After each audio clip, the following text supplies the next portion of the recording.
Halo semuanya, selamat datang di channel Next Trend. Di video sebelumnya kita bahas tentang kompilasi laptop-laptop yang dirilis sama CES 2022 dari Asus, Lenovo, dan MSI.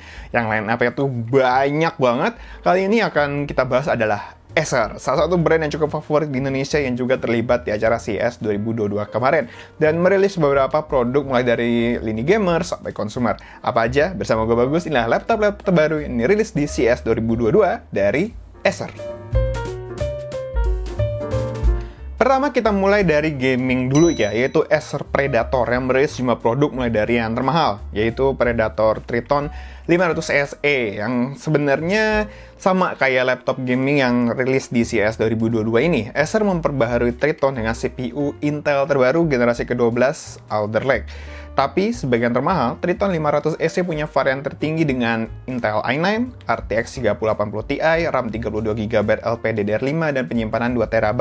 Gue tidak mendapatkan informasi berat dari laptop ini, tapi dari kabar yang gue terima, Triton 500 SE itu pakai baterai 99,98 Wh, atau itu nyaris 100 Wh, yang gue yakin laptop ini gak akan jadi laptop yang ringan. Apalagi di dalamnya itu ada 3 kipas ya, sekaligus gitu ya, untuk ya tampaknya sih sebenarnya cukup canggih untuk mendinginkan komponen yang cukup powerful di dalamnya.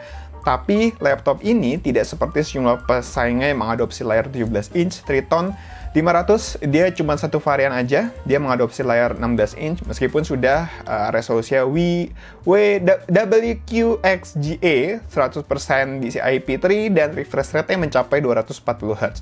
By the way, laptop ini juga sudah pakai Windows 11 pas pertama kali dirilis dan harganya mulai dari $2.299 atau sekitar ya 33 juta rupiah lah.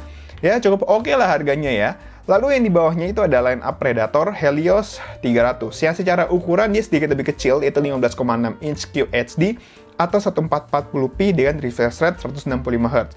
Tapi kalau merasa kecil, ada sih varian 17 inchinya yang lebih tepatnya 17,3 dengan pilihan Full HD 165 Hz dan 144 Hz atau 1440p 165 Hz. Sedangkan dapur pacunya dia mengandalkan Intel i7 Alder Lake dan RTX 3080 pada varian tertinggi, tapi ada juga varian yang pakai RTX 3070 Ti. RAM-nya udah DDR5 dengan kapasitas penyimpanan 32GB dan penyimpanan 2TB SSD PCIe Gen 4. Gua nggak tahu apakah Triton dikasih atau tidak, tapi kalau yang Helios ini, yang 300, dikasih lampu RGB di bagian bawah, atau lebih tepatnya di bagian bawah touchpad ya, yang dipantulkan lewat meja, dan tentu saja ada juga di keyboardnya. Kalau kipas untuk mendinginkan laptop, Helios 300 dia cuma dikasih 2 aja, dimana sebenarnya ini ya standar sih untuk laptop gaming di kelasnya yang bisa diatur di software Predator Sense. Untuk harganya, Acer Predator Helios 300 dimulai dari $1.649 atau sekitar 23 juta rupiah untuk pasar Amerika Serikat. Selanjutnya, ini laptop yang terkenal selalu punya value terbaik. Masih dari gaming tapi tanpa embel-embel Predator, yaitu Acer Nitro 5. Acer memperbaharui line-up Nitro di tahun 2002 ini dengan CPU Intel generasi ke-12 dan AMD Ryzen 6000 series.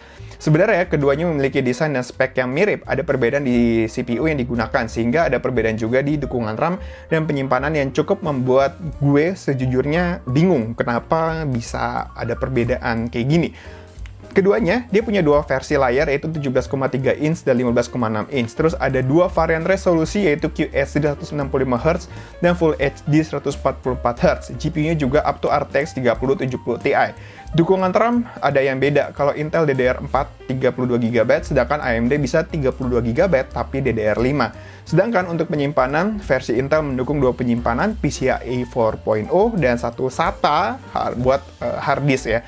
Sedangkan versi AMD dia mendukung satu PCIe 4.0, satu PCIe 3.0 dan satu SATA. Karena beda platform, maka dukungan portnya juga beda nih. Yang menurut gue kayak versi Intel lebih unggul, karena yang versi Intel dia punya satu port Thunderbolt 4 dan tentu saja Type-C dan 3 USB-A yang biasa.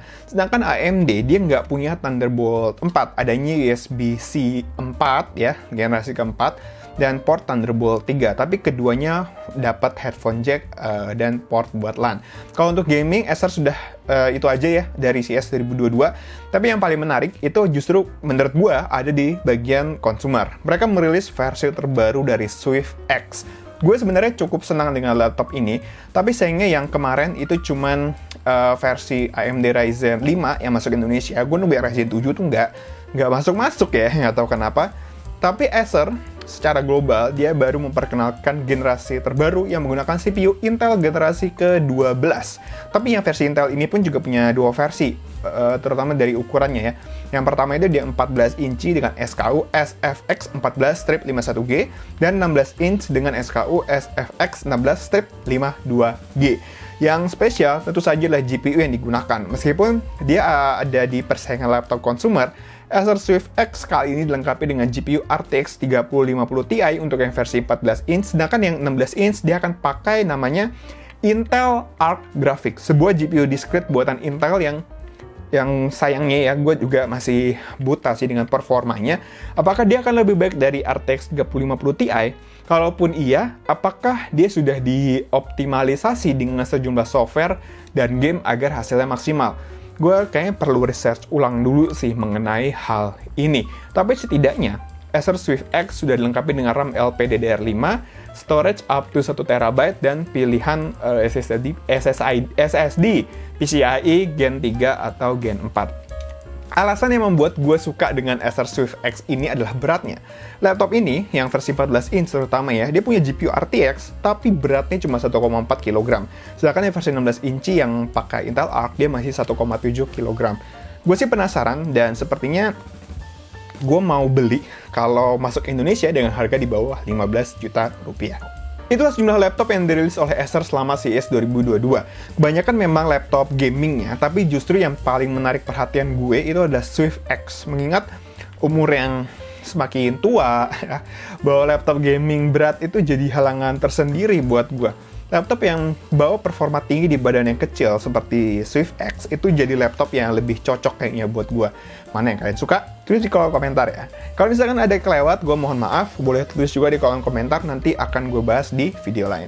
Sekian dari Bagus, jangan lupa untuk like dan share video ini. Tulis juga di kolom komentar pendapat kalian soal video ini. Follow semua sosial media Nextrend yang ada di deskripsi. Kunjungi juga situs nextrend.com untuk update berita teknologi terkini. Jangan lupa subscribe dan tekan tombol loncengnya juga buat yang belum. Buat kalian masih keluar-keluar, jangan lupa ya untuk jaga protokol kesehatan dan vaksin. Buat kalian yang dapat kesempatan supaya kita bisa ketemu lagi di lain hari. Terima kasih sudah menonton. Sampai jumpa di video-video Nextrend berikutnya.